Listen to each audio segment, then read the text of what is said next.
আসন্ন Bangladesh premier league BPL শুরু হওয়ার আগেই রীতিমতো ঝড় তুলেছে ঢাকা ক্যাপিটালস। সরাসরি চুক্তিতে এক নয়, একসাথে দুই তারকা ক্রিকেটারকে দলে ভিড়িয়েছে তারা, তাসকিন আহমেদ ও সাইফ হাসানকে। বুধবার ফ্র্যাঞ্চাইজির ঘনিষ্ঠ সূত্র নিশ্চিত করেছে, গত আসরে রাজশাহীর হয়ে 7 উইকেটের অবিশ্বাস্য পারফরমেন্স করা পেসার তাসকিন আহমেদ এবার ঢাকার হয়ে খেলবেন। অন্যদিকে টেস্ট দিয়ে জাতীয় দলে অভিষেক হলেও সাম্প্রতিক সময়ে টি-20 ক্রিকেটের দুর্দান্ত পারফরমেন্সে আলোচনায় উঠে আসা সাইফ হাসানকেও সরাসরি চুক্তিতে দলে নিয়েছে ঢাকা ক্যাপিটালস। ক্রিকেট বিশ্লেষকদের মতে এই দুজনকে দলে নেওয়ার মাধ্যমে বিপিএলের সবচেয়ে শক্তিশালী স্কোয়াড গড়ে তুলেছে ঢাকার ফ্র্যাঞ্চাইজি।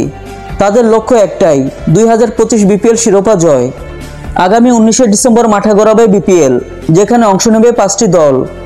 সবকিছু ঠিক থাকলে এবারের আসরে ঢাকা ক্যাপিটালসের জার্সিতে একসাথে দেখা যাবে তাসকিন ও সাইফ হাসান জুটি, যারা বল ও ব্যাটে আগুন ঝরাতে প্রস্তুত।